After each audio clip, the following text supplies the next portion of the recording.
శివారు మున్సిపాలిటీలపైన what next? జనవరి చివరి వారంతో ముగియబోతున్న పాలక వర్గాల గడువు.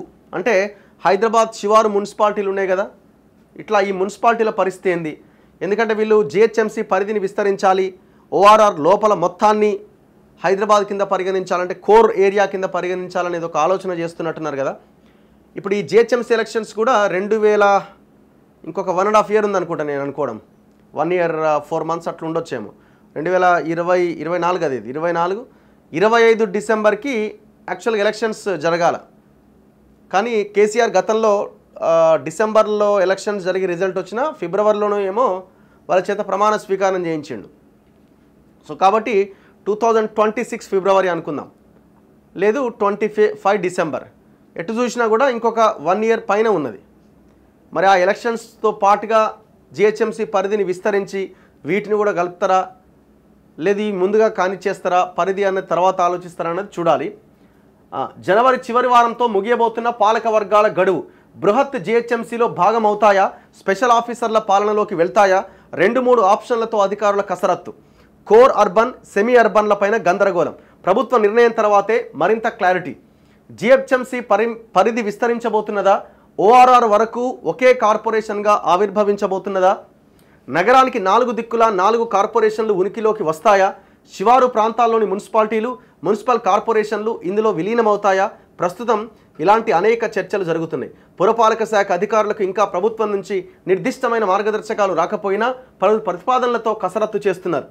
ఔటర్ రింగ్ రోడ్డు లోపలి భాగమంతా కంప్లీట్గా core urban area, regional ring road వరకు సెమీ అర్బన్ ఏరియా అంటూ గతంలో ప్రభుత్వం ప్రకటించడంతో ఈ గందరగోళం నెలకొన్నది. సరిగ్గా ఇదే సమయంలో నగర శివారులో ఉన్న పలు మున్సిపల్ కార్పొరేషన్లు, మున్సిపాలిటీల గడువు వచ్చే ఏడాది జనవరి చివరి వారంలో ముగుస్తుండడంతో వాటికి ఎన్నికలు నిర్వహించడం పైన కూడా సందేహాలు నెలకొన్నాయి. నిర్దిష్ట గడువు ముగిసేలోగా ఎన్నికలు నిర్వహించాలని ప్రభుత్వం భావిస్తే దానికంటే ముందుగానే జిహెచ్ఎంసీ విస్తరణ పైన విధాన నిర్ణయం జరగాల్సి ఉంటుందనే వాదన కూడా సంబంధిత డిపార్ట్మెంట్లో వినిపిస్తున్నది. ఒకవేళ ఇది ఇంకా ప్రొలాంగ్ చేసే పరిస్థితి, అంటే ఇప్పుడు వీళ్ళు ఒకవేళ జిహెచ్ఎంసీ పరిధి ఔటర్ లోపల ఈ రకమైన కోర్ ఏరియా కింద తీసుకుంటే, ఆ నిర్ణయం తీసుకోవాలనుకుంటే ఇప్పుడు ఈ జనవరితో కంప్లీట్ అయ్యే వీళ్ళ ఈ పరిపాలన మొత్తం స్పెషల్ ఆఫీసర్ల పరిపాలనలోకి వెళ్ళే అవకాశం ఉంటుంది. కానీ గవర్నమెంట్ ఏ ఆలోచనతో ఉందో తెలియదుగా. క్లారిటీ వచ్చాకే మున్సిపాలిటీలకు ఎన్నికలట.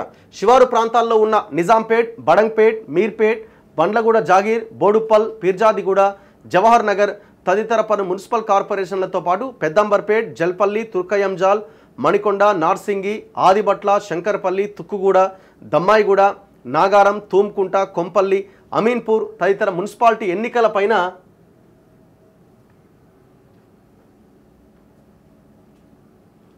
చర్చ జరుగుతున్నదట. సో ఇవన్నీ కూడా ఆల్మోస్ట్ హైదరాబాద్ని ఆనుకొని హైదరాబాద్లో ఉన్న ప్రాంతాలే. జిహెచ్ఎంసీ పరిధిని విస్తరిస్తే ఇవన్నీ దానిలో భాగమవుతాయా, లేక నగరానికి 4 దిక్కులా వేర్వేరు మున్సిపల్ కార్పొరేషన్లు ఏర్పాటైతే అందులో విలీనమవుతాయా అనే చర్చలు జరుగుతున్నాయి. క్లారిటీ వచ్చిన తర్వాతనే వీటికి ఎన్నికల నిర్వహణ కొలిక్కి వచ్చే అవకాశం ఉంది. ఒకవేళ మున్సిపల్ కార్పొరేషన్లు, మున్సిపాలిటీల గడువు తీరేలోపు ప్రభుత్వం ఎలాంటి నిర్ణయం తీసుకోని పక్షంలో వీటికి ఎన్నికలు నిర్వహించడమా, లేక స్పెషల్ ఆఫీసర్ల పాలనలోకి తీసుకెళ్లడమా అనేది కూడా సందిగ్ధంగానే ఉన్నది. కానీ పురపాలక శాఖలో మాత్రమే జిహెచ్ఎంసీ విస్తరణ విషయంలో 2-3 రకాల ప్రతిపాదనలతో కసరత్తు జరుగుతున్నదట. టార్గెట్ అల్టిమేట్గా పొలిటికల్ టార్గెటే ఉంటుంది. అది రేవంత్ రెడ్డి ఉన్నా, కేసీఆర్ ఉన్నా, ఇంకెవరున్నా మనకి ఏ రకంగా లాభం జరుగుతుంది పొలిటికల్గా అన్న దాంట్లో భాగంగానే ఈ వ్యవహారం నడుస్తుంది. సో అందుకే బీఆర్ఎస్ను 0 చేయడమే టార్గెట్. ఇప్పటికే శివారు ప్రాంతాల్లోని కొన్ని గ్రామ పంచాయతీలను సమీప మున్సిపల్ బాడీల్లో విలీనం చేస్తూ ప్రభుత్వం నిర్ణయం తీసుకున్నది. ఈ మేరకు ఆర్డినెన్స్ కూడా తీసుకొచ్చింది. ఇప్పుడు ఈ మున్సిపల్ బాడీలను యథాతథంగా కంటిన్యూ చేయడమా, లేక ప్రభుత్వం కోర్ అర్బన్ ఏరియాను పరిగణలోకి తీసుకొని జిహెచ్ఎంసీ విస్తరిస్తే అందులో కలిసిపోతాయా అనేది కూడా స్పష్టం కావాల్సి ఉన్నది. 2019లో జరిగిన ఎన్నికల్లో ఇందులో ఎక్కువ భాగం బీఆర్ఎస్ గెలుచుకున్నది. వచ్చే సంవత్సరం చివరిలో జిహెచ్ఎంసీ ఎన్నికలు జరగబోతున్నందున ఈసారి బీఆర్ఎస్ ప్రభావాన్ని తగ్గించి లోక్సభ ఎన్నికల తరహాలో 0 చేయాలన్నది కాంగ్రెస్ వ్యూహం. అందులో భాగంగా ఈ మున్సిపాలిటీల ఓటు బ్యాంకును దృష్టిలో పెట్టుకొని ఇప్పటి నుంచే కసరత్తు మొదలుపెట్టింది. గ్రేటర్ పరిధిలోని ఎమ్మెల్యేలు వేర్వేరు అంశాలతో పార్టీ నాయకత్వంతో విభేదిస్తున్నందున దాన్ని అనుకూలంగా మలుచుకోవడానికి కాంగ్రెస్ రాజకీయంగా ఎత్తులు వేస్తున్నది. అప్పటికీ జిహెచ్ఎంసీ విస్తరణ, శివారు ప్రాంతాల్లోని మున్సిపల్ బాడీలపైన ప్రభుత్వం స్పష్టమైన నిర్ణయాన్ని తీసుకుంటే పొలిటికల్గా మార్పులు చోటు చేసుకోవడానికి మార్గం సుగమమవుతుంది. మున్సిపల్ అధికారుల వేరువేరు ప్రతిపాదనలు, మున్సిపల్ శాఖ వేరువేరు ప్రతిపాదనలతో చేస్తున్న కసరత్తును పరిగణలోకి తీసుకున్న తర్వాత ప్రభుత్వం ఒక స్పష్టమైన నిర్ణయాన్ని తీసుకునే అవకాశం ఉందట. మళ్ళీ ఇందులో పట్టణ స్థానిక సంస్థలకు కూడా బీసీ రిజర్వేషన్ తప్పనిసరిగా మారింది.